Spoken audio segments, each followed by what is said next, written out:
The first sign is laughter at the wrong moment. Not your laughter, understand, but laughter you hear that no one else acknowledges. It comes during a funeral in solitude, a somber affair for a merchant who died in his sleep. As the priest of Arcade drones on about the cycle of life and death, you hear it, a giggle, high and childish, right behind your left ear. You turn, but there is no one there. The mourners stare ahead with appropriate grief. You are the only one who heard it. I was a scholar when it began. Not a great scholar, mind you, but competent. I studied the history of the First Era in the archives beneath the Blue Palace, cataloging ancient texts and cross-referencing dates that mattered to no one but other scholars. My life was ordered, predictable, safe. I took pride in my methodical approach to research. Every fact verified, every source checked twice, every conclusion supported by evidence. The world made sense because I insisted it make sense. The laughter came again, in that night as I worked alone in the archives. The oil lamps cast their steady glow across pages yellow with age. I was transcribing a particularly dry account of grain taxation when I heard it. Closer this time, more insistent. A laugh that started as a giggle and built into something wild and uncontrolled. The sound made the hairs on my neck stand up. Not from fear exactly, but from a feeling I could not name. Recognition, perhaps, or invitation. I tried to ignore it. I returned to my transcription, focusing on the neat rows of numbers and the careful formation of each letter. But the words began to swim before my eyes. The taxation records started to look absurd. Why did I care how many bushels of wheat were collected in a province that no longer existed? Why did anyone care? The question bloomed in my mind like a flower made of doubt, and once it opened, I could not close it again. The laughter agreed with me. I could tell somehow that it approved of my questioning. It grew warmer, more welcoming, like someone laughing with me rather than at me. I found myself smiling despite the strangeness of the situation, despite the fact that I was alone in an archive deep beneath a palace, hearing sounds that should not exist. That night, I dreamed of a door. It stood in the middle of a field of flowers that grew in impossible colors. Purple grass, orange roses, trees with leaves that shimmered between blue and green and back again. The door itself was ordinary, wooden, with a simple iron handle. But I knew, with the certainty that only exists in dreams, that opening it would change everything, that whatever lay beyond could not be unseen or unknown once I crossed that threshold. A voice spoke from the other side. It sounded like a dozen voices at once. Some high, some low, some young, some old, all speaking in perfect unison. The effect was disturbing and beautiful in equal measure. You have been so very serious for so very long. Do you not tire of it? The weight of being reasonable, being rational, being right. There is another way, you know. I can show you, if you wish. But you must choose to open the door. I never force these things. Where's the fun in that? I reached for the handle. My hand trembled, not from fear but from anticipation. Something in me knew this was the moment. The point where my carefully ordered life could continue along its predictable path or diverge into something else entirely. I could turn away from the door, wake up, return to my taxation records and my methodical research, or I could open it. I chose to open it. The world exploded into color and sensation. The field of impossible flowers rushed toward me, through me, into me. I could taste purple, hear the texture of sunlight, feel the weight of laughter in my bones. Every sense connected to every other sense in ways that should have been overwhelming but instead felt like finally understanding a joke I had been hearing my whole life without comprehension. Beyond the door stood a figure. He wore the clothes of a gentleman, finely tailored and utterly mismatched. A purple coat over orange trousers, a hat adorned with butterfly wings that fluttered independently. His face shifted as I watched, young and old, kind and cruel, handsome and grotesque. Not transforming exactly, but existing as all versions simultaneously. My mind should have recoiled from the impossibility of it. Instead, I laughed. At last, someone with a sense of humor. Do you know how rare that is? Everyone is so dreadfully concerned with keeping their sanity, as if sanity were some precious treasure worth hoarding. But what does sanity get you? A life of taxation records and careful footnotes. I offer something far more valuable. I offer perspective. He gestured, and the world turned inside out. I was standing in the archive again, but everything was different. I could see the absurdity of it all. The dead languages describing dead concerns of dead people. The careful ordering of information that mattered to no one.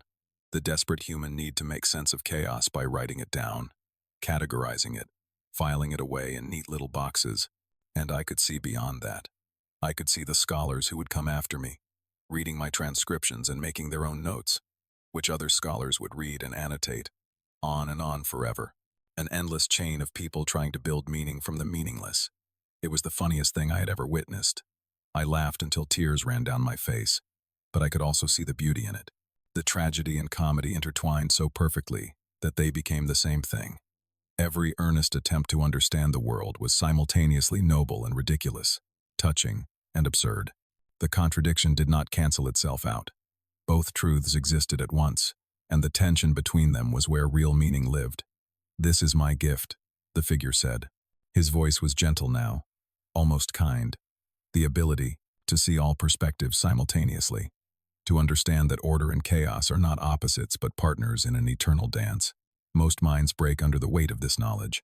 They fragment, unable to hold contradictions without collapsing. But I think you might be different. You have always suspected the world was stranger than it appeared, have you not? You have always felt the cracks in consensus reality. He was right. Even as a child, I had noticed the inconsistencies in how people described the world, the way everyone agreed on rules that seemed arbitrary, followed customs that made no logical sense, believed in order that existed only because everyone pretended it did. I had learned to play along, to act as if the emperor were clothed, but I had always known he was naked. "I accept," I said, though I was not entirely sure what I was accepting, only that I wanted to see more, understand more, laugh more. The careful constraints of scholarly reason felt like a cage I had been living in without recognizing its bars. This strange figure was offering me a key, or perhaps showing me that the cage had never been locked at all. He clapped his hands with delight. "Wonderful.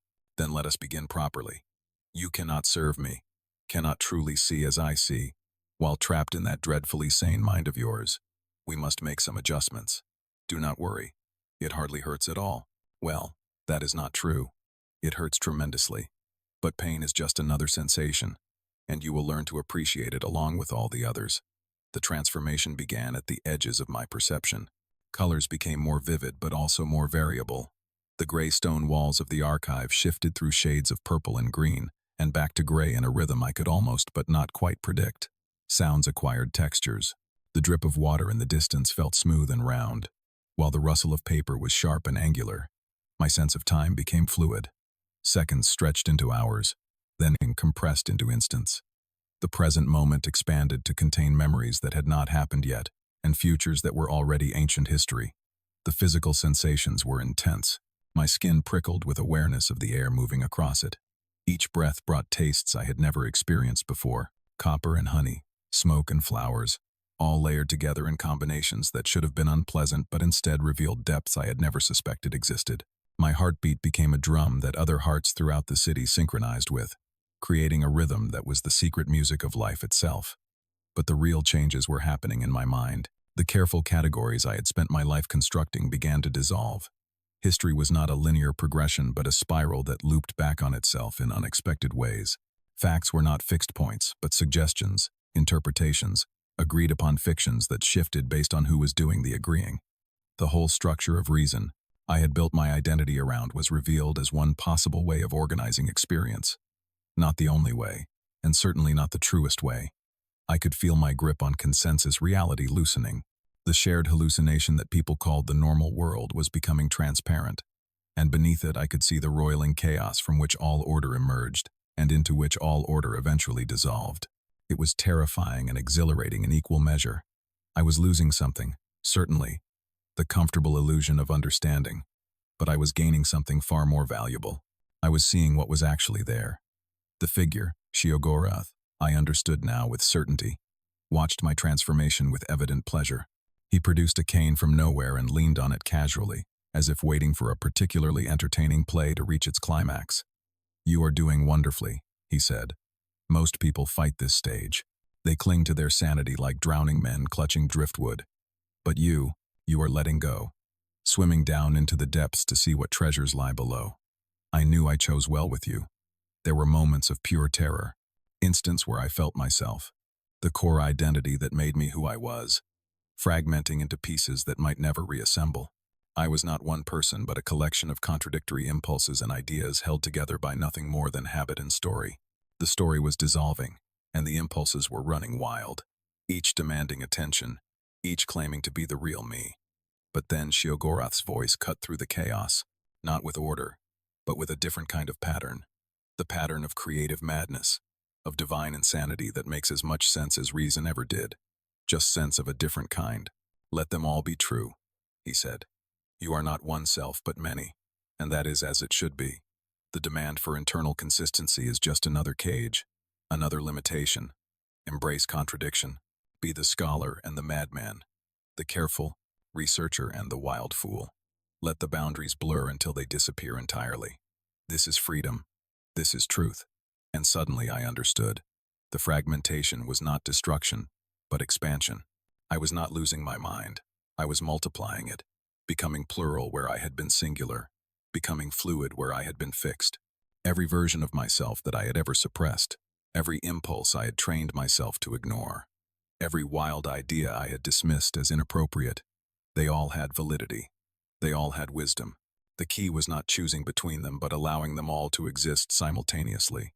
I laughed again, and this time the laughter felt like mine, not imposed from outside but welling up from within. The joy of finally understanding the cosmic joke. The universe was not serious. It was playful. Reality was not fixed. It was improvisational. Meaning was not discovered.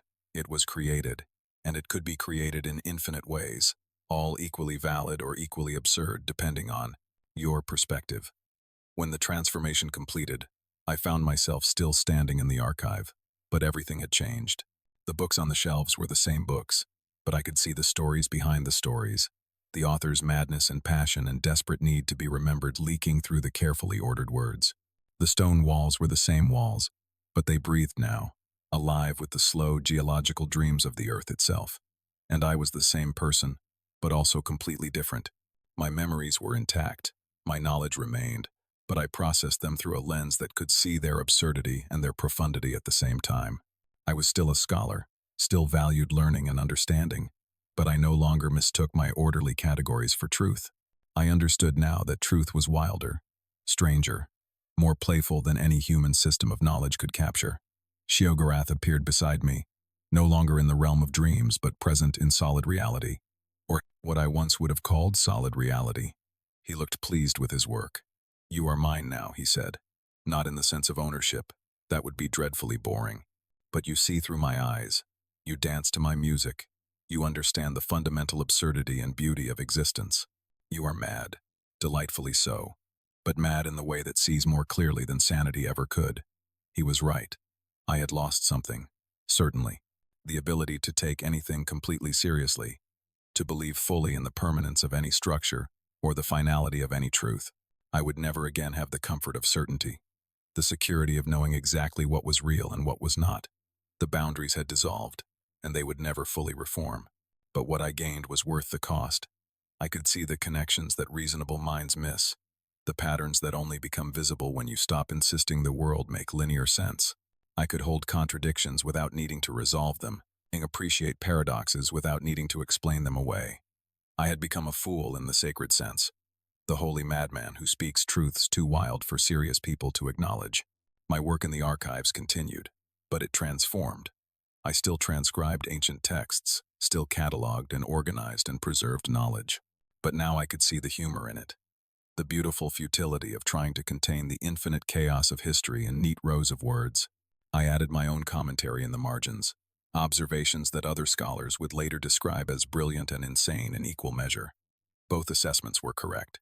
Sometimes I hear his laughter still, Sheogorath's, as if he is standing just behind me, just beyond perception. But now I recognize it for what it is, not an intrusion from outside, but a part of myself that was always there, finally acknowledged and welcomed. The mad god claimed me, yes, but only because I was already his. I simply had not known it yet. The world is stranger than any of us imagine, wilder and more wonderful and more terrible than our reasonable minds can comprehend. Most people protect themselves from this knowledge with the armor of sanity, the comfortable illusion that they understand what is happening. I no longer have that protection, and I would not want it back. I have seen beyond the veil, and what I saw was glorious chaos, divine madness, the eternal dance of order and disorder that creates everything we call real. Sheogorath did not destroy me. He revealed me. The madness was not imposed but uncovered, and in accepting it, I became more myself than I had ever been while clinging to reason's narrow path. This is what happens when the mad god claims you. You do not lose your mind. You find it. And once found, you discover it was never yours alone to begin with. You have always been part of something larger, a cosmic joke still being told, a divine comedy with no final act. The only question is whether you will laugh along or cling desperately to the pretense that you understand the punchline. I chose to laugh, and I have never stopped.